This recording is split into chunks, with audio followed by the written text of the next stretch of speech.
Non, parce que c'est un produit chimique en plus, j'ai peur d'intoxiquer mes prédateurs avec ce genre de produit. Et surtout, c'est que c'est beaucoup trop de temps à passer sur 260 hectares de parcelles à infester.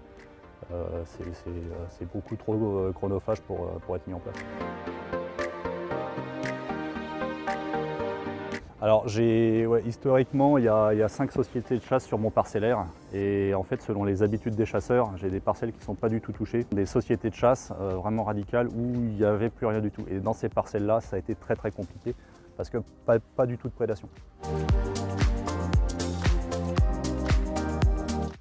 Alors, principalement les perchoirs, donc la réintroduction de perchoirs et de prédateurs dans les parcelles en essayant d'amener des massifs forestiers vers les parcelles. Ça, c'est des techniques qui ont, à mon avis, pas trop mal marché. En fait, les rapaces venaient plus du tout dans les parcelles puisqu'il n'y avait pas grand-chose à manger. Donc en fait, il a fallu les ramener des bois, des massifs forestiers vers les parcelles. Donc ça a été quand même plutôt pas mal. Pose de piquet principalement. C'est exclusivement la seule chose. Puis aussi beaucoup de prévention sur mes chasseurs. L'intérêt du renard, l'intérêt de la buse, l'intérêt des rapaces, l'intérêt pour eux d'avoir des couverts permanents. Alors il y a deux types de prédateurs pour tout ce qui est campagnol. Alors il y a tout ce qui est prédateurs mammifères, avec les renards, les blaireaux, les belettes, les fouines, des choses comme ça. Et puis il y a tout ce qui est aussi prédation par les airs, avec les rapaces principalement. Alors pour tout ce qui est rapaces, on a deux types de rapaces. Les rapaces diurnes, donc qui évoluent le jour, et les rapaces nocturnes qui évoluent la nuit. Pour les rapaces nocturnes, on est plutôt sur des chouettes. Donc la principale espèce qu'on a dans nos régions, c'est la chouette effraie. Donc c'est des petits rapaces qui font autour de 35 cm, mais qui sont assez efficaces, puisqu'en termes de capture, on estime qu'une chouette a besoin de 3 proies pour se nourrir par jour. Pour tout ce qui est rapaces diurnes, on a observé deux espèces principalement. Alors il y a la buse variable, qui est un rapace qui est assez gros, puisque en envergure on est autour de 120 cm, donc ça fait déjà des bels oiseaux. Et on a aussi le faucon cresserelle. Alors le faucon cresserelle, c'est un plus petit rapace qui est un peu plus gros que la chouette, mais qui reste petit. Et lui, il est caractéristique puisque il évolue souvent en vol stationnaire pour chasser. Et on le voit souvent dans les parcelles qui observent et qui font sur sa proie après. En termes de prédation, alors c'est proportionnel à l'espèce. Tout à l'heure, la chouette, on était autour de 3 proies par jour.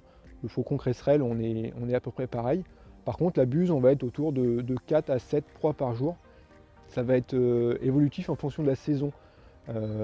Par exemple, en saison estivale printanière, où les couples ils vont commencer à alimenter les jeunes et à faire des portées, et là on va être sur des prélèvements un peu plus importants que pendant la période hivernale où déjà ils sont moins en activité, ces rapaces, et puis il n'y a pas tout ce qui est couvé à nourrir.